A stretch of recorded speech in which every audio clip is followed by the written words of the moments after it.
हम बहुत पीछे चले गए हैं। इन नौजवानों के हाथों में आज हर एक के हाथ में रोजगार होना चाहिए था। आप यकीन करें कि जो हमने प्रोग्राम शुरू किए थे वो प्रोग्राम जारी रखने की हमें जो मौका दिया जाता, हमारी हुकूमत ना खत्म की जाती, आज कोई भी इस जलसे में शख्स ऐसा ना होता जिसके पास बाइज्जत रोजगार ना होता। कितना बड़ा जुल्म किया इस कौम के साथ। अफसोस है कि 2017 वाला पाकिस्तान अब नज़र नहीं आ रहा। हम दुनिया से बहुत पीछे चले गए। हमारी हुकूमत ख़त्म ना की जाती तो कोई बेरोज़गार ना होता। कौन कहता है कि यूथ नून लीग के साथ नहीं? नौजवान मुस्तकबिल के मेहमान हैं। नौजवानों को 20 साल प्रोग्राम के तहत कर्जे देंगे, उन्हें अपने पाँव पर खड़ा करेंगे। सियालकोट बावफा लोगों का शहर है। सियालकोट मोटरवे हमने बनाई लेकिन इफ्तिताह का मौका नहीं मिला। कायद नून लीग नवाज शरीफ का सियालकोट में जलसे से खिताब।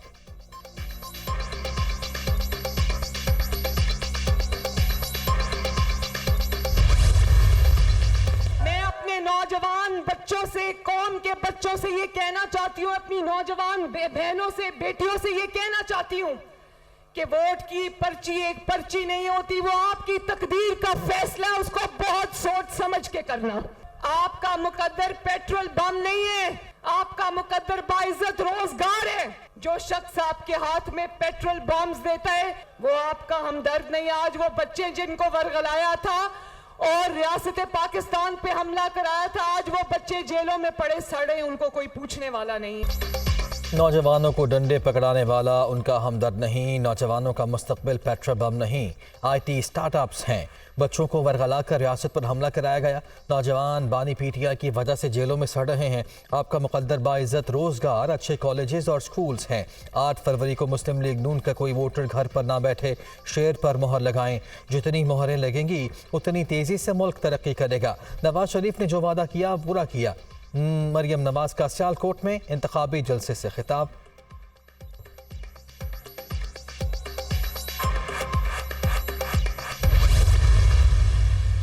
मुखालिफिन ये कहते हैं कि मुस्लिम लीग नून बाहर निकल के जलसे नहीं कर रही, नवाज शरीफ बाहर निकल के जलसे नहीं कर रहा।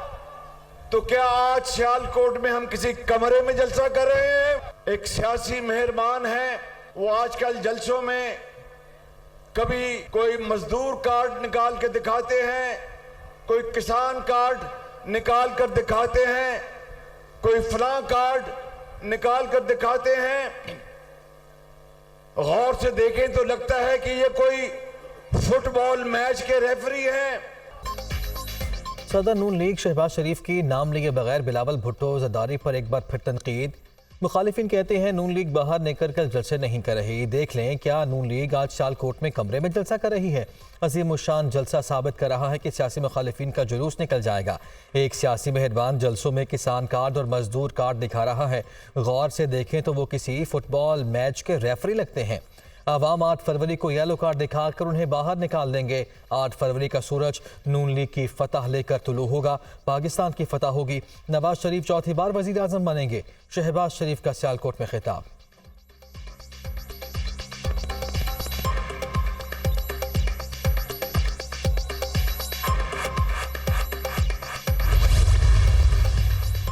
सियालकोट के जलसे में नवाज शरीफ की जानिब से कारकुनों के साथ मोहब्बत का इजहार। लीगी कायदीन की जानिब से ख्वाजा आसिफ की तारीफें। नवाज शरीफ ने ख्वाजा आसिफ के गाल पकड़ लिए। शहबाज शरीफ कारकुनों को डिसिप्लिन का मुजाहरा करने की हिदायत देते रहे।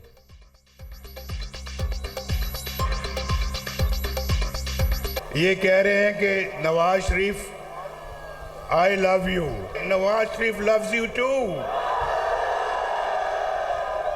आई love you, I love you to.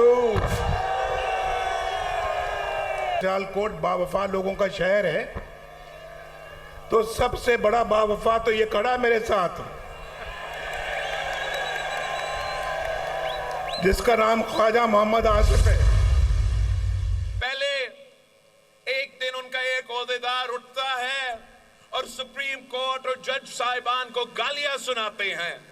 अगले दिन उनका पेशी होता है तो उनकी वही प्लांटेड लोग जाते हैं, तैयारी के बगैर जाते हैं, डॉक्यूमेंटेशन नहीं देते हैं, फिर हमारा निशान छीना गया। नहीं, छीना नहीं, आपकी नाकामी की वजह से आपने अपने पार्टी को, अपने कायद को, अपने पार्टी के कारकुन को नुकसान पहुंचाया।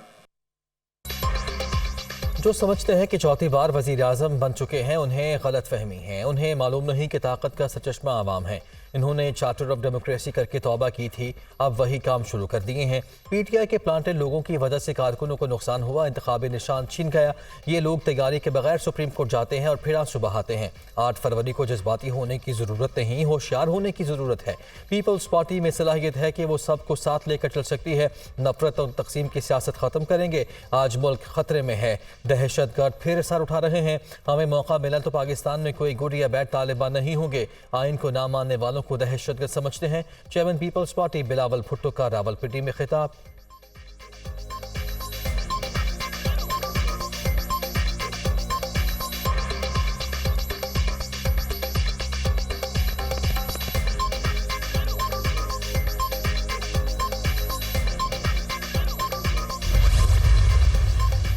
उन भूले भटके दोस्तों को समझाएं जो बंदूक में हाथ डालते हैं, जो हथियार का काम लेते हैं। पीपल्स पार्टी के साथ आप सोचे क्या जाती नहीं हुई, मगर पीपल्स पार्टी ने कभी हथियार की बात नहीं, कभी लड़ने की बात नहीं। हाँ, सड़कों पे लड़ने की बात की, जलसे करने की बात की, जलसे में आने जाने की बात की। जब से 18वीं तदबीर मैंने दी है, मेरा ख्याल है 15 साल तो उसको हो गए हैं। आपका बजट 4 दफा बढ़ चुका है, मगर वो बजट किधर नजर आ रहा है? मुझे तो नजर नहीं आता है। आप क्यों हथियार उठाते हैं? जमहूरियत की तरफ चलें। बलूचिस्तान की बका जमहूरियत में है। बलोचों को उनकी धरती का हक दिलाएंगे। सब लोग इन दोस्तों को समझाएं जो हथियार उठाते हैं। पीपल्स पार्टी के साथ बहुत ज्यादतियां हुई, मगर कभी लड़ाई की बात नहीं की। हब को भी कराची जैसा होना चाहिए। हब का बजट यहाँ नजर नहीं आता, शायद दोस्तों की जेब में नजर आता हो। अमन व अमान की सूरत हाल बेहतर करें तो कराची के सरमायाकार खुद यहाँ आए। साबिक सदर आसिफ जरदारी का हब में अवामी इज्तिमा से खिताब।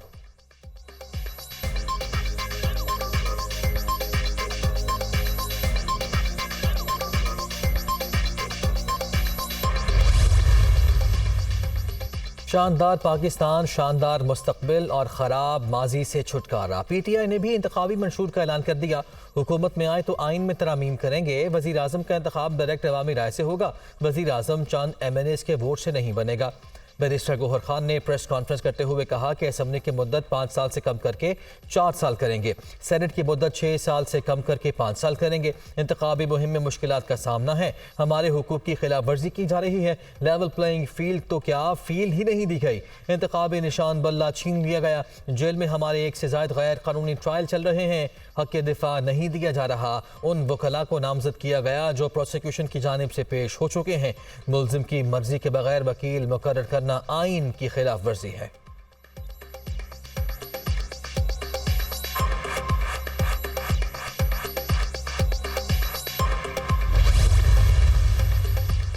पीटीआई की जानिब से मुख्तलिफ शहरों में रैलियां निकालने की कोशिश पुलिस ने रोक दिया। कराची में 3 तलवार पर पुलिस की शेलिंग और लाठी चार्ज, कई अफराद जख्मी। तहरीक इंसाफ के मुतादिद कारकुन गिरफ्तार कर लिए गए। लाहौर में भी रैली पुलिस की नफरी पहुंच गई। रैली को रोक दिया गया। कई वर्कर्स जेर हिरासत।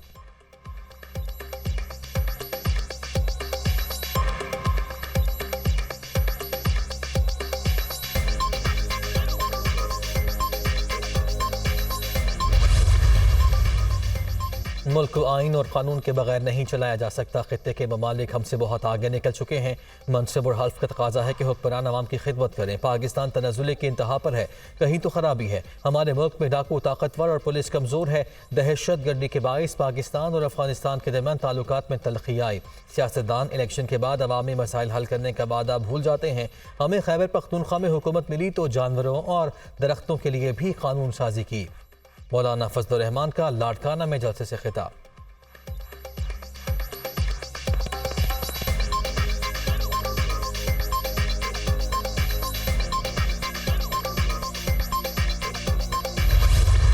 अभी इतने बड़े नहीं हुए। ये कहते हैं 300 यूनिट बिजली मुफ्त देनी है। ये करप्शन के बादशाह हैं।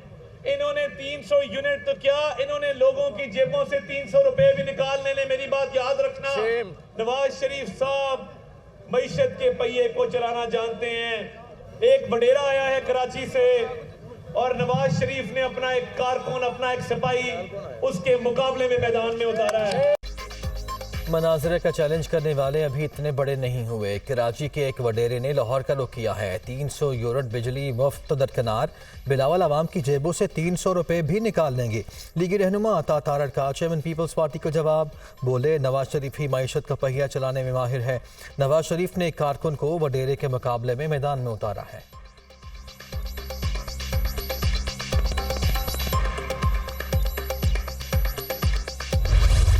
पीपल्स पार्टी का मामला यह है कि कब्जा करके मेयर बनाया, लेकिन बिलावल साहब खुद लियारी से इलेक्शन लड़ने के काबिल नहीं है और खुद कराची में किसी एक जगह पर भी उन्होंने कागजात नामजदगी फाइल नहीं किए। ये पीपल्स पार्टी का कराची के साथ आप देखें रवैया है, बाकी तो आप छोड़ दें। यानी एक कैपिटल है सिंध का और आपके बकौल आपने तो बहुत तारीखी कामयाबी हासिल कर ली है। अब तो पूरा कराची जो है वो आसिफ जरदारी साहब के और बिलावल साहब के पीछे पीछे है। तो जब इतना बड़ा मैंडेट आपने कराची में ले लिया है तो आप इलेक्शन लड़ने से क्यों डर रहे हैं? कोई भी सियासी जमात कराची के मसाइल हल करने के लिए तैयार नहीं। पीपल्स पार्टी ने कब्जा करके मेयर बनाया। बिलावल भुट्टो लियारी से इलेक्शन नहीं लड़ सकते। कराची में पीपल्स पार्टी का मैंडेट है तो इलेक्शन लड़ने से क्यों डर रहे हैं? कराची में जमात इस्लामी सबसे बड़ी जमात बनकर सामने आई। अमीर जमात इस्लामी कराची हाफिज नईम उर रहमान।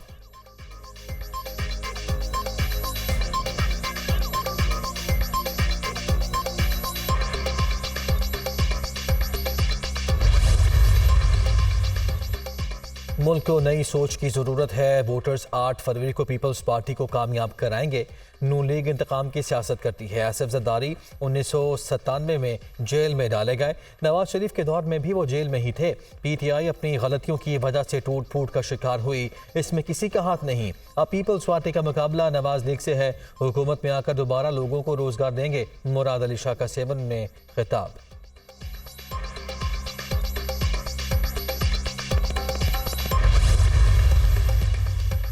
जो हमें वोट देगा उसका बोझ हम पर होगा। आवाम के एतमाद को ठेस नहीं पहुंचाएंगे, हल्के को मिसाली बनाएंगे। लोधरा में बहुत काम किया, शहर की शक्ल बदल दी। सरबराह इस्तेहकाम पाकिस्तान पार्टी जहांगीर तरीन का मुल्तान में खिताब। फैसलाबाद के हल्का NA97 में इस्तेहकाम पाकिस्तान पार्टी के सीनियर नायब सदर हुमायूं अख्तर खान की इलेक्शन मुहिम, ताजिर बरादरी का मुकम्मल हिमायत का ऐलान। भरपूर इलेक्शन मुहिम चलाने का आज़म। NA97 में तब्दीली आ गई, अब सिर्फ आवाम की खिदमत होगी। हल्के के लोग हर शोबे में बेहतरी देखेंगे। इलाके में अब थाने, कचहरी और कमीशन की सियासत नहीं होगी। हुमायूं अख्तर खान।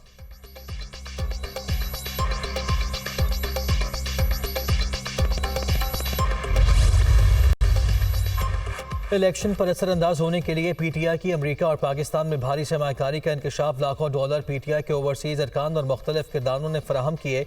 नई मनसूबाबंदी का मकसद पाकिस्तान पर सिफारती और इंसानी हुकूक के इदारों के जरिए दबाव बढ़ाना है। हुकूमत और इस्टेब्लिशमेंट पर आलमी दबाव के जरिए बानी पीटीआई के लिए रियायत हासिल करना मनसूबे का असल हदफ। मखसूस सियासी जमात का सरबराह 5 संगीन केसेस में अपने जराइम की सजा में रियायत चाहता है।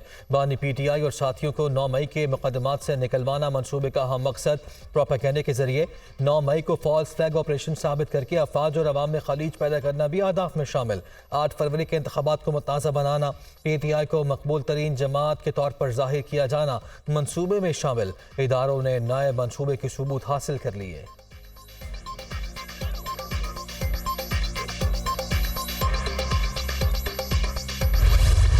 तवील खुश्क साली के बाद आज़ाद कश्मीर के मुख्तलिफ इलाकों में बारान रहमत, बला इलाकों में बर्फबारी। वादी लीपा, नीलम और पीर चनासी के पहाड़ों ने सफ़ेद चादर ओढ़ ली।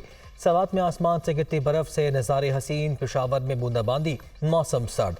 गिलगित बल्तिस्तान, शिमाली इलाका जात में भी शदीद सर्दी के डेरे। पारा नुक्ता इंजमात से भी कई दर्जे नीचे चला गया। बलूचिस्तान के मुख्तलिफ इलाकों में भी मौसम शदीद सर्द।